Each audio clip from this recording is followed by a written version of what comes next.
Good morning. It's wonderful to be here this morning, and today we're with our friends.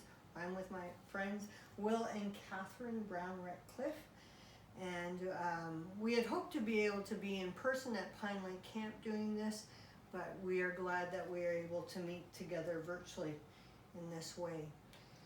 And just to give a little background information for those viewers, on December 22nd, 2019, your son Jordan Graham Brown Ratcliffe passed away at the age of 22, and he was from Nekaneet Cree Nation in Saskatchewan, which is a wonderful prairie area that we love.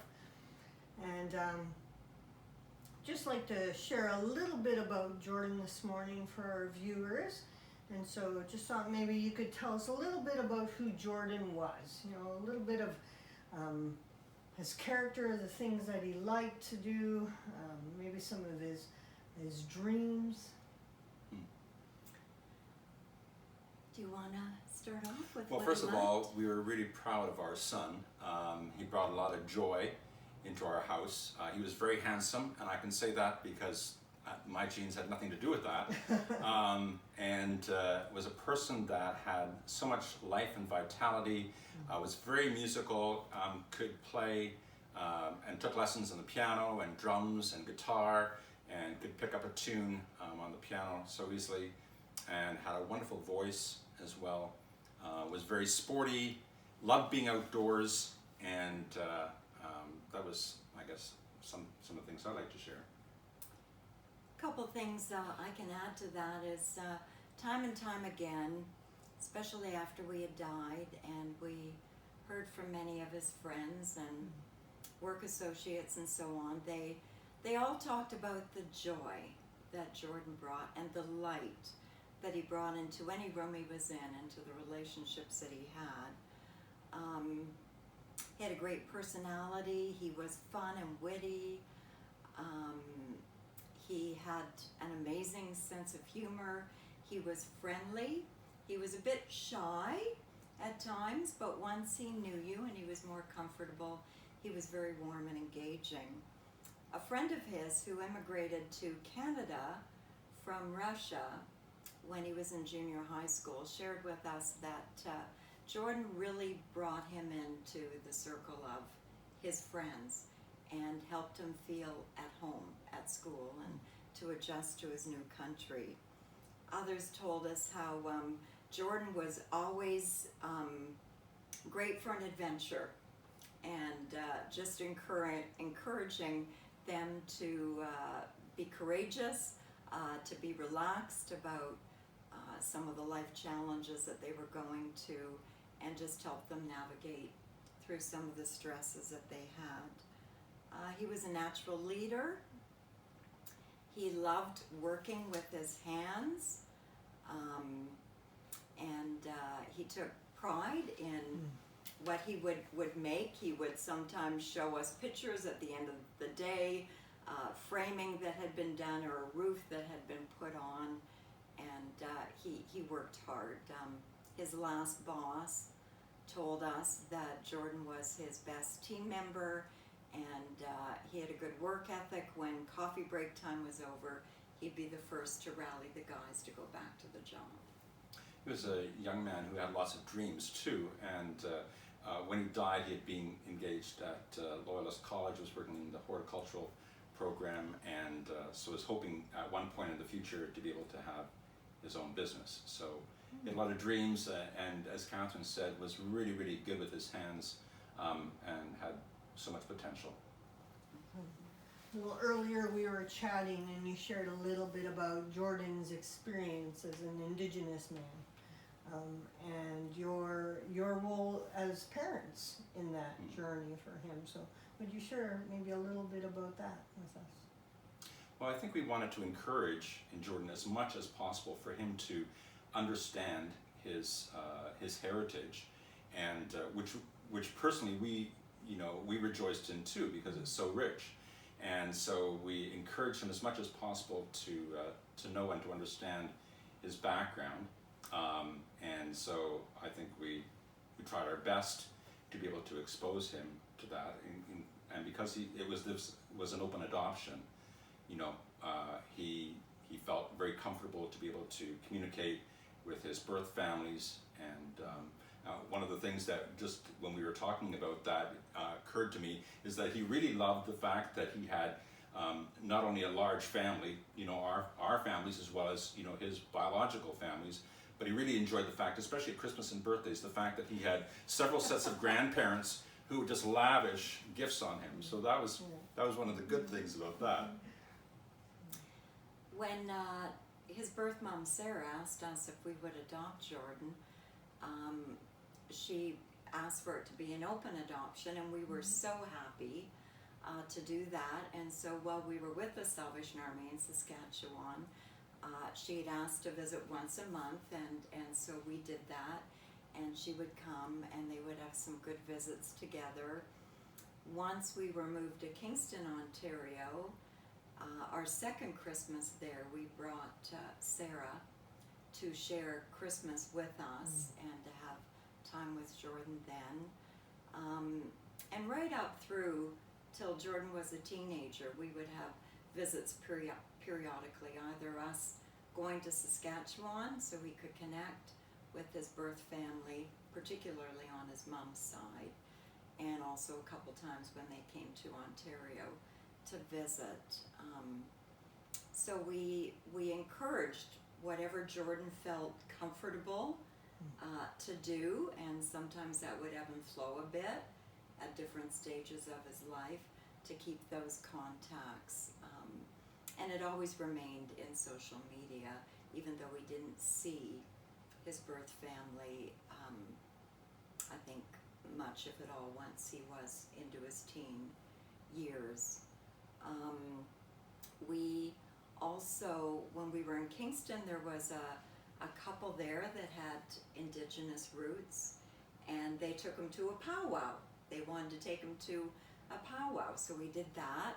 And the husband was a teacher on at the school on the Tyne-Denaga Reserve, and so he took Jordan to his school to spend a day with him. And so we encouraged all those things. When we'd be in Saskatchewan, we went, for instance, to the Wanuskewin Heritage Center and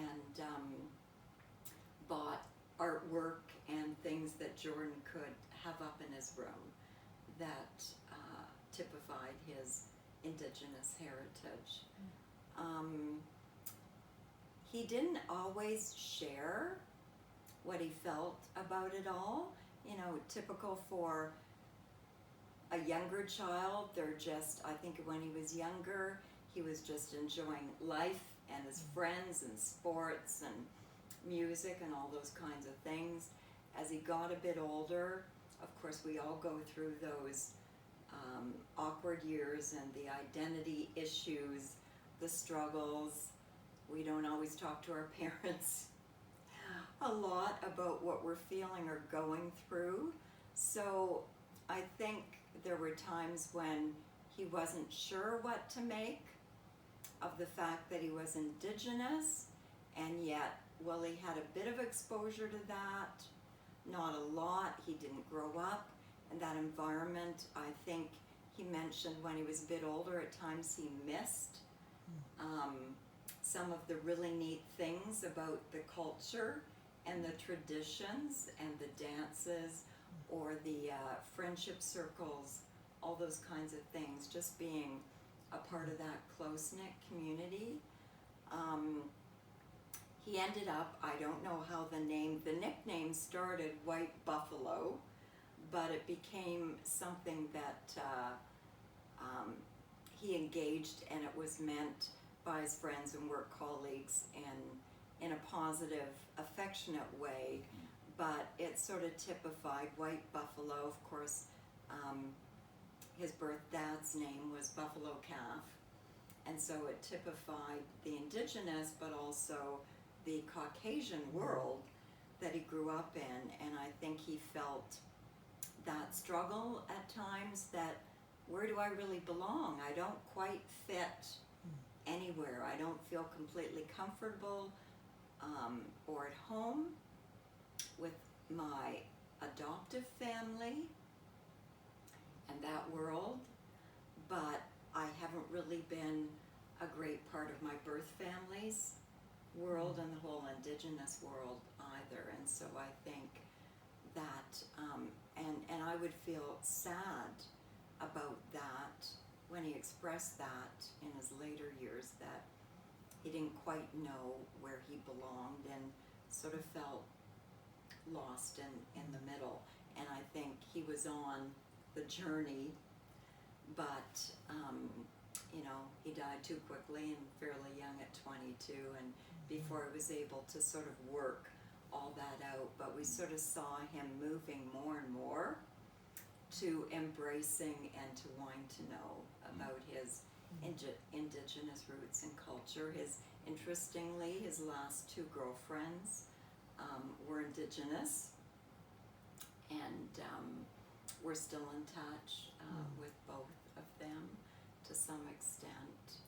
I think that there was great pride for him, though, in the richness of his culture, and as Catherine has intimated, most of the artwork, up in his room had connections with, with that community and the uniqueness of the culture, so it was, I think, as Catherine said, on that journey, trying to discover, more about himself and his roots, and, how can that, have an impact on who I am and my personality.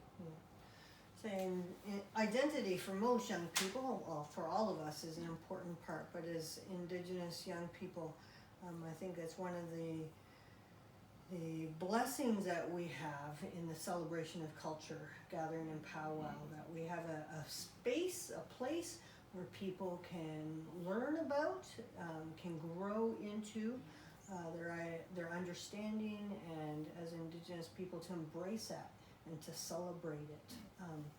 And so we're thankful that in memory of Jordan's life, you've provided a Jordan Brown Ratcliffe Memorial Scholarship to help other Indigenous young people to be able to attend, and to, for those that may not know much about their heritage, to learn about their heritage.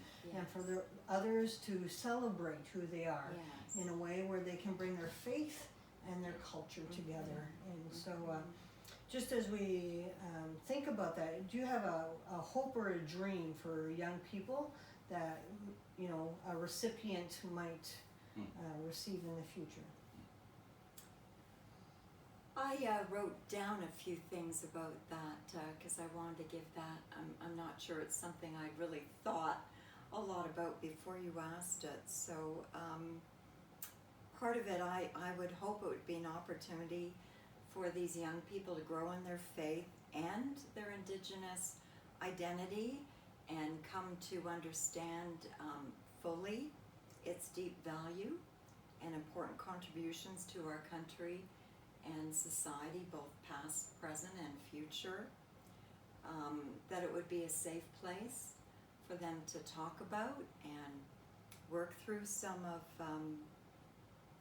any hurts or confusion, questions about life or faith or their identity, and to be surrounded by positive influences and relationships that will just help position them for success and for happiness and for positive contributions to their community and to the world around. So that's some of my hope for them, what my hopes would have been for Jordan, had he still been here, and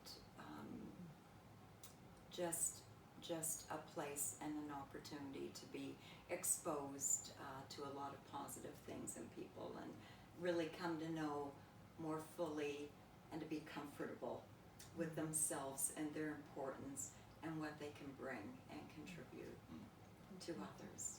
Well, I think too, one of the things I would hope from this is that because Jordan had, natural leadership ability, and that was still, I think, in many ways latent. And my hope would be for, for the recipient of this, or for anybody that would come to, the celebration of culture would be that, you know, they have wonderful gifts that God has given to them, and we want to encourage that. We want that to be just sort of nurtured, you know, so that all across the country you have young people, you know, with wonderfully rich heritage and experiences that they can offer to, not, as Catherine said, not only society, but also to the church, you know, and maybe even specifically to the Salvation Army, you know, because that's where we will really be rich, when, you know, young people understand who they are, you know, as Indigenous young people, but who they are in God and what they can contribute to the world around them. Appreciate that, and appreciate both of you and Jordan's life, and we pray that this will be honoring to his memory, Yes. and through this he'll continue to impact Amen. other people around Yes. him. And so for those of you that are listening and would like to also contribute to the Jordan Brown Memorial Scholarship, you can send your contributions to the Salvation Army Territorial Headquarters, and you just mention that it's for the Jordan Brown Memorial Scholarship. So thank you Thank so you. much, Thanks, so much Sherry. And for thank sharing. you, everyone. Thanks, Sherry. So I think we can do something with that.